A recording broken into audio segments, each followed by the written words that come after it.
Bienvenue dans le podcast de Steve Haldeman, la littérature au 7e ciel. Bonjour à tous, j'espère que vous allez bien. Aujourd'hui, ce podcast est intitulé « Aïda, mon premier orgasme musical ». Alors, je vous avoue que c'est un titre qui fait un peu putaclic, mais qui résume assez bien ce dont je vais vous parler. Ce podcast est une introduction à un autre que je vais consacrer à l'impact de la musique sur ma créativité d'auteur. Mais en attendant, aujourd'hui j'aimerais vous parler d'un extrait de l'acte 2 de l'opéra Aïda de Giuseppe Verdi, en commençant par vous expliquer dans quelles circonstances j'ai découvert cette merveille. Alors que j'étais plus jeune, j'écoutais un peu de tout, de la pop, du rock et pas mal de hard rock, du plus politiquement correct au plus brutal, façon Sepultura ou Pantera. Ça allait avec les emportements de mon adolescence et de mes premières années d'adulte. Du hard rock, j'en écoute toujours d'ailleurs, mais avec le temps, c'est devenu une question de nostalgie. Quoi qu'il en soit, tous les types de musique pouvaient me plaire, ça dépendait des morceaux, de leur musicalité, des paroles et des circonstances dans lesquelles je les découvrais. Parce que j'étais enfant dans les années 80, je suis resté très sensible aux groupes populaires qui sévissaient alors, et si j'y suis toujours sensible et que j'écoute souvent Nostalgie dans la voiture, je sais bien que c'est parce que mes goûts ont été influencés par la mode musicale de mes jeunes années. En revanche, s'il y a un genre qui a toujours eu une place particulière dans mon esprit, c'est la musique classique. Et ce n'est pas un hasard. Elle transcende les modes et enrichit la plupart des productions cinématographiques les plus marquantes. Donc, que l'on en ait envie ou pas, elle nous accompagne tout au long de notre vie, probablement parce que la puissance émotionnelle de ces morceaux de musique est supérieure à la moyenne. Alors que j'avais 22 ans, il y a eu un moment où j'ai exploré la discothèque de mes parents avec une attention toute particulière. J'étais à la recherche de ces morceaux que j'avais souvent entendus, mais dont je ne connaissais pas la plupart des noms.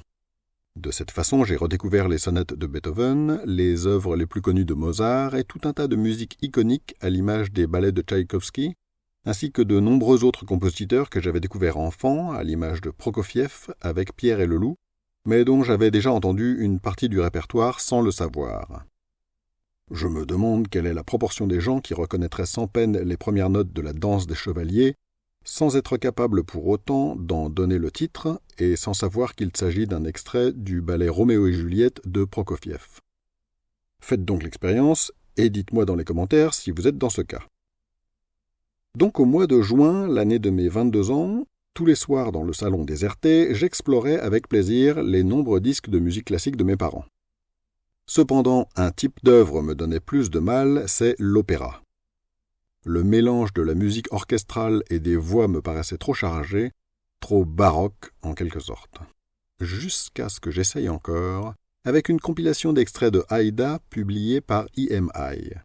C'était une interprétation de l'œuvre de Verdi par le chef d'orchestre Riccardo Muti, la cantatrice Montserrat Caballé et le ténor Placido Domingo. Et si je le précise, c'est parce que des interprétations d'Aïda, j'en ai entendu bien d'autres par la suite, mais aucune ne m'a jamais procuré des émotions aussi intenses que cette version. L'objectif de cet article visant à vous faire ressentir la même exaltation, je vais commencer par vous en dire un peu plus sur cet opéra. Il raconte l'histoire d'amour qui lie Aïda, une esclave éthiopienne, et Radamès, un officier égyptien au temps des pharaons. Leur amour est contrarié par le conflit qui oppose leurs deux nations.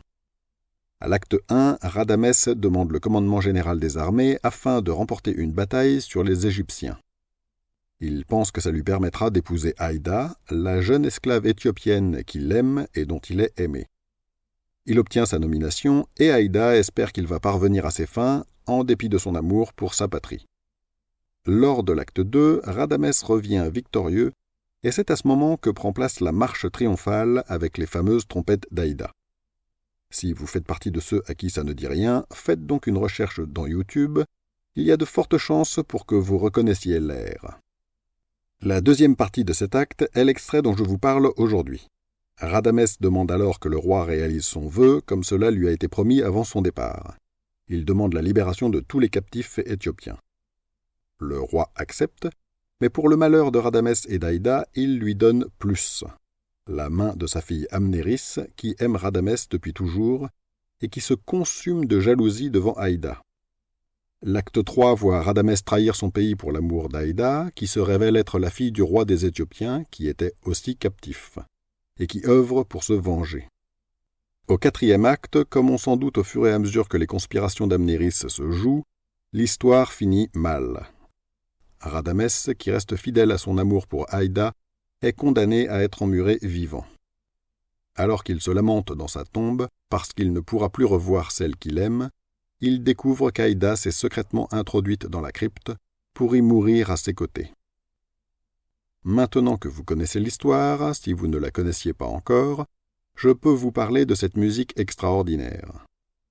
La première fois que j'ai écouté ce passage, j'avoue que j'ai dû persévérer. Les 2 premières minutes sont à l'image de ce qui m'avait toujours rebuté dans l'opéra. J'avais l'impression qu'il s'agissait simplement de paroles de théâtre que Verdi avait mis en musique avec plus ou moins de bonheur. Je veux dire par là que l'opéra, bien souvent, donne lieu à des musicalités particulières qui ne font pas appel au schéma habituel des chansons populaires, qui sont rythmées par des accords souvent répétitifs et des paroles qui ont toujours la même trame, c'est-à-dire un refrain qui s'intercale plusieurs fois entre les couplets. Mais dans l'opéra, le génie est à l'œuvre, et comme souvent, il ne s'accommode pas d'un cadre prédéfini. C'est ce qui peut perturber au début.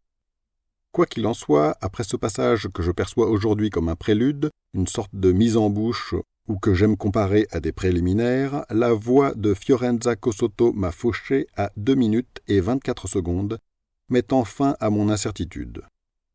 Les 3 minutes restantes ont été pour moi une ascension vers un idéal musical. Plus les secondes s'égrenaient, plus les notes me promettaient la félicité. Les chœurs mêlés à l'orchestre et aux trompettes, alternant avec les voix exceptionnelles des chanteurs lyriques, m'ont procuré l'étrange sentiment d'une gradation dans le sublime, d'une montée irrésistible, d'émotions graduellement plus grandes et nobles vers le 7e ciel.